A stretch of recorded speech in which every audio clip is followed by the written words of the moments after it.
Kemudian kesejahteraan guru-guru, Pak. Ada sertifikasi guru, tetapi ada juga sertifikasi yang ditahan-tahan oleh pemerintah.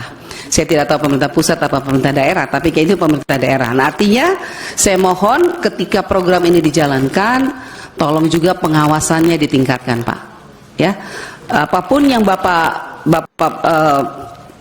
putuskan di tingkat pusat, tolong pengawasan sampai ke tingkat daerah harus menjadi prioritas, karena tidak ada gunanya kita bicara program dan anggaran banyak kalau pengawasannya lemah. Nah, ini yang terjadi selama ini. Kemudian kesejahteraan guru-guru, Pak. Ada sertifikasi guru, tetapi ada juga sertifikasi yang ditahan-tahan oleh pemerintah. Saya tidak tahu pemerintah pusat atau pemerintah daerah, tapi kayak itu pemerintah daerah. Nah, artinya saya mohon ketika program ini dijalankan, tolong juga pengawasannya ditingkatkan, Pak. Ya, apapun yang Bapak putuskan di tingkat pusat, tolong pengawasan sampai ke tingkat daerah harus menjadi prioritas, karena tidak ada gunanya kita bicara program dan anggaran banyak kalau pengawasannya lemah. Nah, ini yang terjadi selama ini. Kemudian saya juga mohon, Pak, ketersediaan guru-guru di daerah pedalaman. Masih banyak daerah pedalaman yang tidak ada guru karena terlalu jauh. Dan ketika saya tanya, ada beberapa guru yang betul-betul memang luar biasa, mereka walaupun di pedalaman, tapi mereka mau mengajar, melewati jarak yang terlalu jauh, berkilo-kilo, ratus kilo, lewati sungai, lembah yang cukup curam, tetapi mereka menjalan. Maksud saya adalah, tolong juga diperhatikan kesejahteraan guru-guru di tingkat pedalaman. Mungkin gajinya tidak bisa disamakan sistem kinerjanya, Pak. Guru-guru yang di kota masa disamakan dengan guru-guru yang mengajar di pedalaman. Yang di kota bangun pagi naik mobil sampai mengajar selesai. Tapi yang di pedalaman mesti naik perahu, turun lembah, segala, lewat sungai, lewat apa? Kalau kita NTT mengatakan lewat kali yang besar. Mesti tunggu kalau musim banjir. Mereka mesti tunggu dulu. Kadang-kadang ada guru yang hanyut terbawa banjir. Maksud saya beri penekanan kepada guru-guru yang di pedalaman. Apa yang kita mau melakukan untuk mereka? Paling tidak ada perhatian pemerintah secara khusus untuk mereka di pedalaman. Paling tidak diberi reward atau apa, Pak. Mungkin gajinya dibedakan dengan guru-guru yang enak-enak saja di kota. Artinya kalau guru-guru di kota kan tinggal jalan, tapi di sana itu susah sekali. Nah, saya mohon penekanan itu, Pak. Kemudian saya juga minta kita masih tetap mesti memberikan keadilan kepada guru-guru swasta. Sampai saat ini, Bapak, guru-guru swasta masih tetap berteriak mohon keadilan karena mereka juga sudah mengajar anak bangsa cukup lama, tetapi ketika mau bicara soal P3K mereka tetap dibedakan.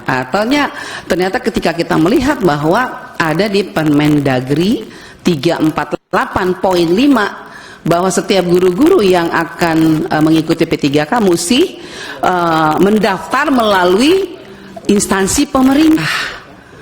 Nah, jadi ketika mereka daftar di sekolah negeri, maka ketika mereka lulus, mereka harus mengajar di sekolah negeri.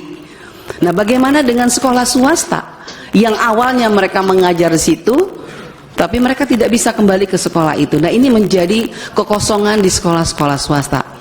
Mohon Pak Menteri, Bapak Menteri yang baru, tolong masalah-masalah ini mungkin dibicarakan lagi dengan Kemendagri, apakah ada pasal-pasal atau keputusan Menteri yang harus dirubah supaya bisa mewujudkan keadilan sosial bagi seluruh rakyat Indonesia, baik siswa maupun guru-guru maupun sarana prasarana pendidikan. Kemudian saya juga mohon, Pak, semoga pendidikan untuk semua, pendidikan bermutu untuk semua ini, terutama layanan pendidikan inklusif. Bapak Ibu, di pedalaman banyak anak-anak yang tidak bisa bersekolah, Pak, karena orang tuanya takut anaknya diperkosa di tengah jalan. Terlalu jauh jarak antara sekolah dengan tempat tinggal mereka. Akhirnya orang tua, siapa yang mau melepaskan anaknya kalau pergi sekolah ternyata diperkosa di jalan. Nah, ini harus menjadi perhatian kita semua, karena bagaimanapun mereka adalah anak bangsa yang tidak bisa kita lupakan. Walaupun mereka di pedalaman, tapi mereka punya hak yang sama karena ada undang-undang yang melindungi mereka. Jadi saya mohon Bapak Menteri yang baru betul-betul memperhatikan baik guru maupun siswa-siswa, anak-anak yang ada di daerah-daerah pedalaman, Pak. Karena mereka juga mempunyai hak yang sama untuk mengecam pendidikan di Indonesia yang kita cintai ini. Kemudian untuk terakhir, sekali lagi Bapak Ibu, mohon juga untuk saya senang mendengar berita bahwa akan kembali ke ujian nasional.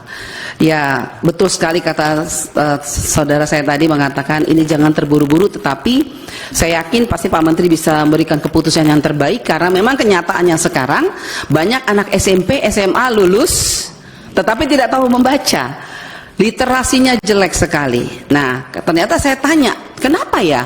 Kok anak-anak tidak pintar tapi lulus? Ternyata katanya, kalau saya nggak salah ya, saya nggak tahu nih, ada Bu Sekjen, katanya kemarin itu diharuskan wajib lulus.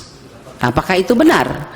Kalau menurut guru-guru wajib lulus. Jadi pintar tidak pintar wajib lulus. Pantesan suruh baca nggak bisa baca. Nah, ini menjadi persoalan penting, Pak. Hati-hati, karena bagaimanapun kita harus memberikan yang terbaik agar kualitas pendidikan anak-anak kita, khususnya di literasi, numerasi, dan sains teknologi, itu benar-benar menjadi fokus kita bersama. Jadi kalaupun mereka lulus, mereka betul-betul pintar dan cerdas, bukan hanya sekedar lulus. Masih banyak lagi Pak Menteri mengenai, banyak sekali ada permintaan juga dari guru-guru untuk PMM yang kemarin diadakan, kalau bisa ditiadakan. Tapi masih ya, kita serahkan semua kepada Pak Menteri yang baik saja bagaimana. Yang penting jangan menyusahkan guru-guru dengan program-program yang harus menggunakan data dan lain sebagainya macam. Akhirnya mereka kehilangan jam mengajar, hanya melelahkan para guru, dan akhirnya tidak maksimal program ini. Mereka belajar baik, tapi mari kita, kalau bisa kita lihat lagi Pak, apakah ini perlu dilanjutkan atau apa kita ganti dengan yang model lain, tapi harus tetap tujuannya adalah untuk meningkatkan kualitas pendidikan di Indonesia. Masih banyak lagi Pak Menteri mengenai, banyak sekali ada permintaan juga dari guru-guru untuk PMM yang kemarin diadakan, kalau bisa ditiadakan. Tapi masih ya, kita serahkan semua kepada Pak Menteri yang baik saja bagaimana. Yang penting jangan menyusahkan guru-guru dengan program-program yang harus menggunakan data dan lain sebagainya macam. Akhirnya mereka kehilangan jam mengajar, hanya melelahkan para guru, dan akhirnya tidak maksimal program ini.